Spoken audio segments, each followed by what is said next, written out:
So hello my dear grade 8 students. So welcome back to our science class. And by the way, I will make this video for those who were not able to attend my online class just this afternoon and in the morning session. So mas mabuti siguro na maka-join kayo sa virtual meeting natin kasi ibang experience dun eh. Iba talaga yung experience pag or my interaction between students and the teacher. So what you can see in your screen, so we are now in our unit 4, which is all about living things and their environment. So, but before that, no, for those who are new in my channel, so don't forget to subscribe, like, and hit the notification bell for more updates in our Science 8. Okay, for our Module 1 in our fourth quarter, so we are going to talk about biodiversity. So now, what comes into your mind when you hear the word biodiversity? Yes? So I can't hear your answer, so kindly just comment down your answer. Okay, so what comes into your mind when you hear the word biodiversity? And yes, so since we are going to talk about biodiversity. So first, before we proceed, let me introduce to you our objectives for this lesson. So this is based on our most essential learning competencies, which is you are going to explain the concept of a species and classify organisms using the hierarchical taxonomic system. So we have only two objectives for this lesson. From grades 3 to 7, you have studied about the different organisms and their observable characteristics, right? So you also learn about those organisms that you find just around you and other places in the country. And you were taught by your teacher that organisms from, uh, I mean, organisms no, form biotic component of an ecosystem. So could you still remember biotic and anabiotic factors? Yes. No? So when we speak of biotic component, all living matters are there. And in abiotic, those are in non-living components of an ecosystem. And you were also, I think you were also introduced to the cells no, that differ in plants and animals. So if you could still remember what is in the plant cell and in the animal cell. And in addition, you learn about organisms other than plants and animals. And some of these consist only of a single cell while others have many. And you may also had a chance to look at organisms that are so small and can be seen only with microscopes. So your classmates told me that you had already used the microscope and you had already identified the different parts of the microscope, and I think nakapag-view kayo ng onion skin under the microscope. So since you had discussed about cells and ang yung teacher nyo ay nag-introduce sa inyo kung ano ba yung cells. At saka yun, no, nakapag-view kayo ng cells under the microscope. In this module, we are going to or introduce you to the concept of biodiversity. So specifically the variety of organisms living on Earth. Okay. So we will also discuss it here how organisms will be classified and named. So I know that you are excited how to classify and how to name organisms. And this module will also show the similarities and differences of these organisms, and it will describe the different groups to which these organisms belong. And it will let you discover uses of some, not just as food, but also in medicine, no? Agriculture, what else? Industries, in the ecosystems where they are present. And in addition, you will also know about the harmful effects of some other organisms. And this module will further show you the advantages of high biodiversity over low biodiversity. So, after or at the end of our lesson, it will also help you recognize the value of biodiversity in your community. Most importantly, this lesson uh, will also uh, encourage you to start or to continue protecting and conserving your community's biodiversity for future generations. So, why is biodiversity important? So, bakit ba kailangan nating pag-aralan ng biodiversity? No? And what human activities destroy or endanger the existence of rare and economically important species? And what human activities help protect and conserve rare and economically important species? So, those are the questions that you are going to answer at the end of our lesson. Biodiversity, guys, is coined from the word biological diversity.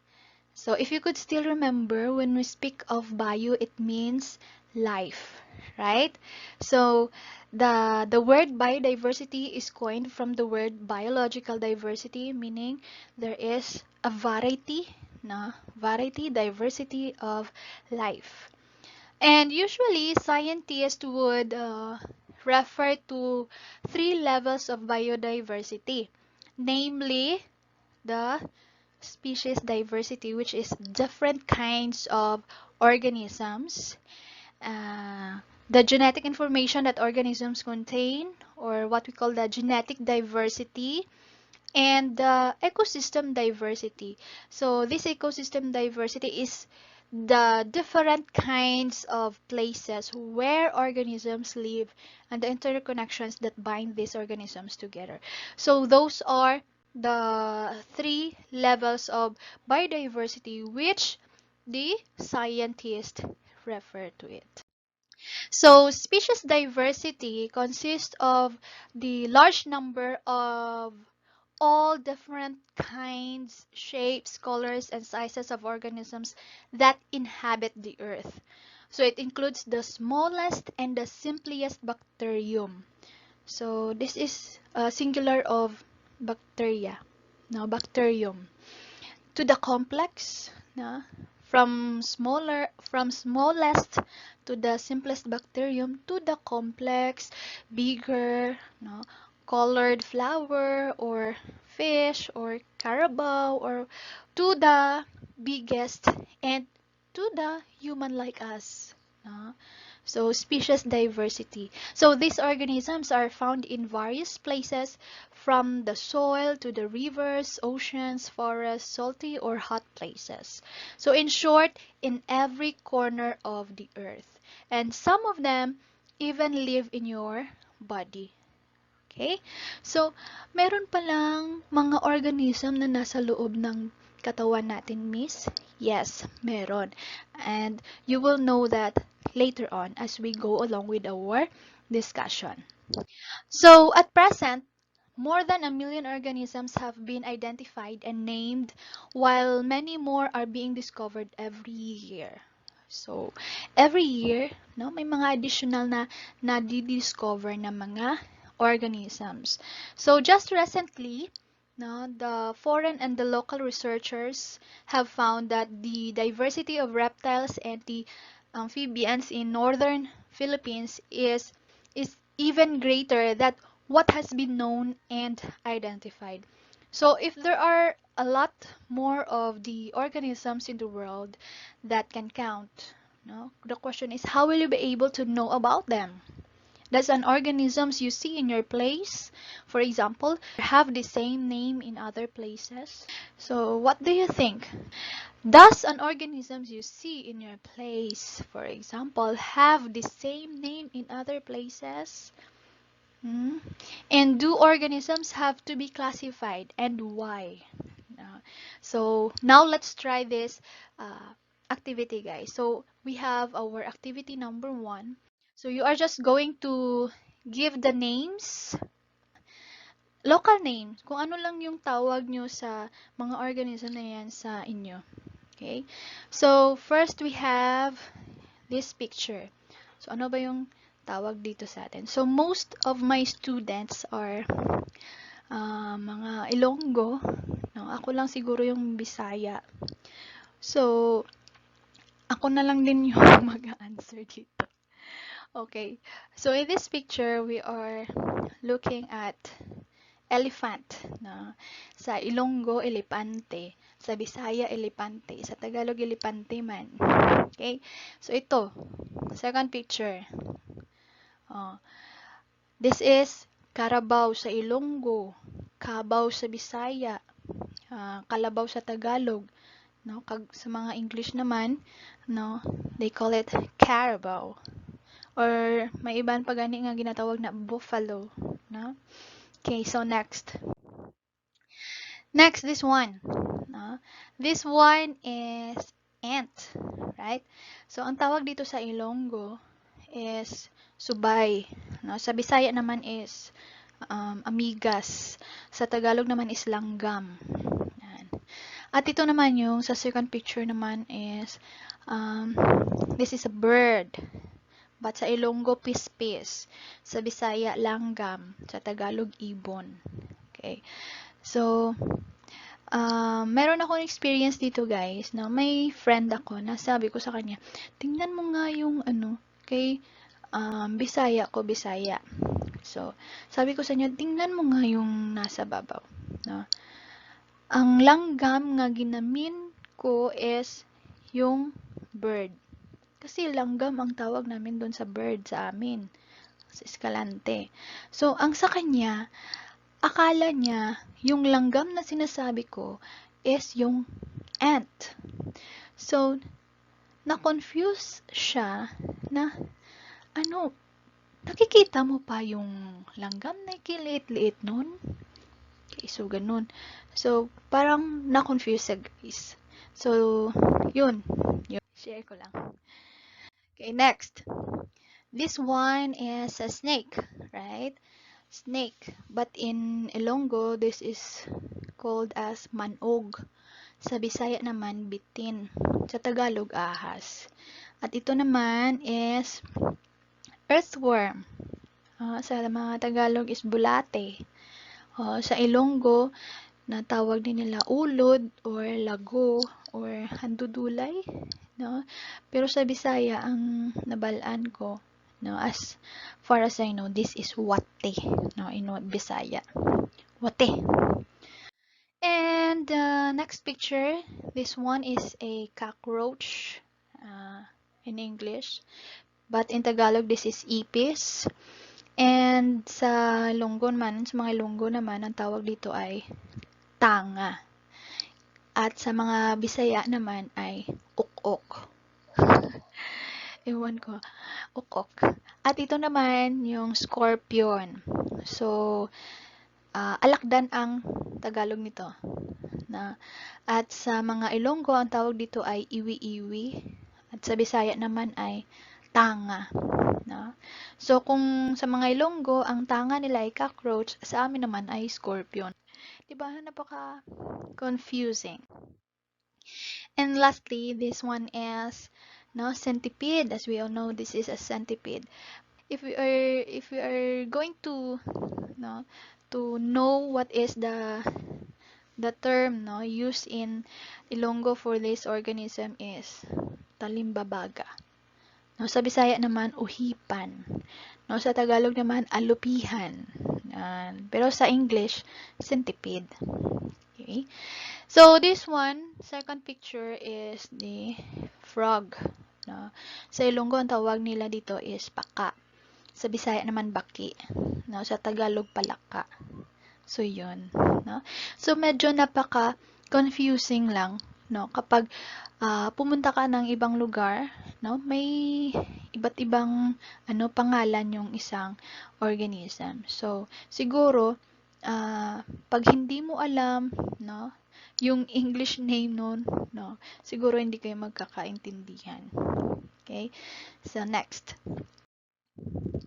So, for organisms to be studied, na, and information about them shared to those who need it, scientists grouped them into meaningful classifications. So that is why we're now in classifying and naming organisms. So the different groups are ranked from the largest to the smallest groups. Large groups include many organisms with few similarities, and small groups include few organisms having more similarities. So take note, guys, organisms which have more similarities would then be closely related than those which have less similarities. So the domain is the largest category into which organisms classified, and this is followed by kingdom. No? The kingdom category, which is also subdivided into various phyla, which is the singular of phylum. No? And a phylum consists of different classes, and each classes with several order with different families. And families consist of several genera, singular for genus. Singular of genera is genus. And each genus comprise the smallest group reproducing uh, the smallest group of various species which is reproducing their own kind. So take note, guys, that a species is a group of similar organisms and capable of reproducing their own kind.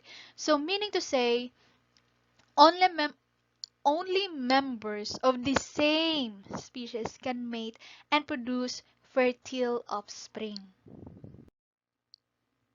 With the information available about organisms from the early studies to the present, scientists came up with a three-domain system of classification. But before, no, organisms were only grouped into two, no, eukaryotes and the prokaryotes. If you could still remember in your previous year, you know about the nucleus in cells that contain DNA in chromosomes. They have the great responsibility, or they have a role in heredity. In eukaryotes, this material are enclosed in a membrane, while in prokaryotes, they are not. So most prokaryotes are tiny and unicellular, and that is why they referred to as microorganisms. And a lot of eukaryotes are multicellular, so that is why they are larger in size because of the greater number of cells in their bodies. So recently, prokaryotes have divided into two domains, which are the archaea and the bacteria. And the eukaryotes group was retained and now consists of the third domain, which is the eukarya. So it includes plants, animals, fungi, and protists. So in this table, so look at this table, guys. Okay. Try to read and try to observe. So it shows an example of how organisms are classified.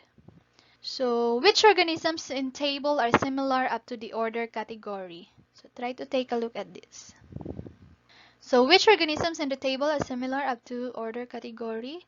As we can see, we have cat, uh, dog, wolf, and the lion, right? And which organisms are most closely related?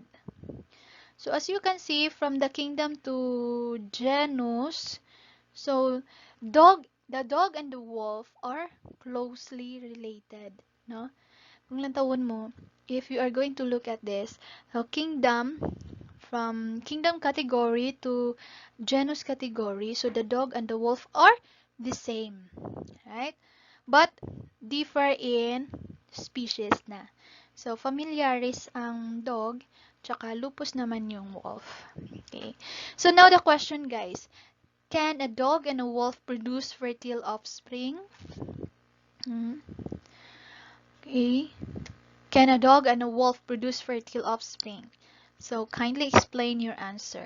So don't forget to put it in the comment box. Why that a dog and a wolf, or can a dog and a wolf produce fertile offspring? So just like what I had said earlier, kung makakapag-produce ba ang different species? Okay, so kindly recall our activity number 1, that local and common names created confusion, right? So that is why organisms also need to be given names for easier filing of information and reference by people. But how are organisms named? So try to examine the row for species in table. So what have you noticed? So let's try to take a look at this. Okay, try to take a look at this, guys. Okay. For any organism identified, a scientific name is given. So, ano naman ang scientific name? So, this name is used by scientists, especially the taxonomic name of an organism that consists of the genus and species. So, scientific names usually come from Latin or Greek. Latin or Greek. So, this is what you see in the species row for each of the organisms. You must have observed that a scientific name consists of two names. So, for example, we have the cat, the dog, no, bangus, wolf, and the lion. So, the the scientific name for a cat is Felis catus. No? Sa dog, Canis familiaris. Sa bangus, Chanus chanus. Wolf, Canis lupus. And in the lion, we have Panthera leo. So, the scientific names of species are italicized. Yes, italicized or underlined. Take note with that, guys. So, a scientific name must be italicized and underlined. And the genus name is always capitalized and is written first. So, kung makikita nyo, yung scientific name natin ay nagsisimula talaga sa genus name niya at saka followed by the species name. So, take note na what do you call this? Take note that the genus name is capitalized. Okay? So, next. So this way of naming organisms is referred to as the binomial system of classification. So you should know, however, that researchers may differ in classifying organisms, and it is important to bear it in your mind, no, that with further researches and discoveries, this system of classification may change as more information are gathered about organisms found all over the earth. Okay guys, so doon lang kami nagtapos, no, sa aming discussion kanina. So, naubusan na kami ng time. So, we will have to continue this or to continue our discussion next meeting, and we will know and discuss about the different kingdoms of classification next session. So if you have some questions or clarifications, so don't forget to just PM me, or you can write it, of course, in our comment box, directly in our comment box. So I hope that you have learned new today, and thank you everyone for listening.